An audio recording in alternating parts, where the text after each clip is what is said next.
بسم الله والصلاة والسلام على رسول الله وعلى آله وصحبه أجمعين أما بعد. نهى رسول الله صلى الله عليه وسلم عن بيعتين في بيعة رواه الترمذي. محترم مصلیان کرام، اسلام میں تجارت کی بڑی اہمیت ہے اور اسلام نے لوگوں کو تجارت کرنے پر ابھارا ہے، کیونکہ تجارت یہ بہت ہی بابرکت معاش ہے۔ اللہ رب العالمین نے تجارت کو حلال قرار دیا اور سود کو حرام قرار دیا۔ اللہ قرآن میں کہتا ہے احل اللہ البیع وحرم الربا، اللہ نے تجارت کو حلال قرار دیا اور ربا سود خوری کو حرام قرار دیا۔ اسی طرح سے رسول اللہ صلی اللہ علیہ وسلم نے فرمایا نہا رسول اللہ صلی اللہ علیہ وسلم عن بیعتین فی بیعتین، ایک ہی سامان میں دو بیع سے رسول اللہ صلی اللہ علیہ وسلم نے منع کیا ہے۔ موجودہ دور تجارت کا دور ہے، بڑے ہی وسیع پیمانے پر تجارت ہو رہی ہے۔ تجارت کی ایک صورت بیع التقسیط کی ہے۔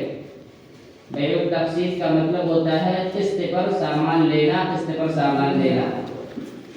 قسط سے متعلق دو صورتیں ہیں۔ پہلی صورت یہ ہے کہ کوئی سامان ہے جس کی قیمت 1 لاکھ روپے ہے۔ سپوز کر لیں آپ کے پاس ایجنسی ہے، اس میں ایک گاڑی کی قیمت 1 لاکھ روپے ہے۔ اگر آپ نقد دیتے ہیں تو 1 لاکھ روپے دینا پڑے گا، اور اگر ادھار دیتے ہیں یا قسط میں آپ پیسہ جمع کرتے ہیں تو ایسی صورت میں بھی ایک ہی نقد ہے، یعنی 1 لاکھ روپے اگر آپ نقد دیتے ہیں تو بھی 1 لاکھ روپے، قسط میں دیتے ہیں تو بھی 1 لاکھ روپے۔ قسط کی یہ صورت شریعت اسلامیہ کے اندر جائز اور مباح ہے، بلکہ اس کے اندر غریبوں کے لیے مہلت بھی ہے۔ قسط کی دوسری صورت یہ ہے کہ گاڑی کی قیمت 1 لاکھ روپے ہے، اگر آپ ایک مشت پیسہ جمع کرتے ہیں تو 1 لاکھ روپے دینا پڑے گا، لیکن اگر آپ قسط میں دیتے ہیں تو 1,20,000 روپے آپ کو دینا پڑے گا۔ اس بیع سے متعلق یا اس قسط سے متعلق اہل علم کے درمیان اختلاف ہے۔ پہلی صورت یہ ہے کہ اگر قسط میں دینے کی صورت میں 1,20,000 روپے دینا پڑ رہا ہے، اگر خریدنے والے انسان قسط دینے میں اگر اس سے چوک ہو جاتی ہے یا مہینے پر وہ قسط کا پیسہ نہیں دے پایا، تو ایسی صورت میں اگر اس پر اضافہ نہیں ہوتا ہے، اس پر جرمانہ نہیں لگتا ہے، تو قسط کی یہ صورت بھی جائز اور مباح ہے۔ لیکن اگر خریدنے والا مہینے میں پیسہ جمع نہیں کر پایا، قسط جمع نہیں کر پایا، 2 مہینہ گزر گیا، اس کے پاس کوئی پریشانی آ گئی اور اگر اس پر جرمانہ چڑھ جاتا ہے، سود بیاج بڑھ جاتا ہے، تو قسط کی یہ صورت حرام ہے اور اس سے اللہ کے نبی صلی اللہ علیہ وسلم نے روکا ہے۔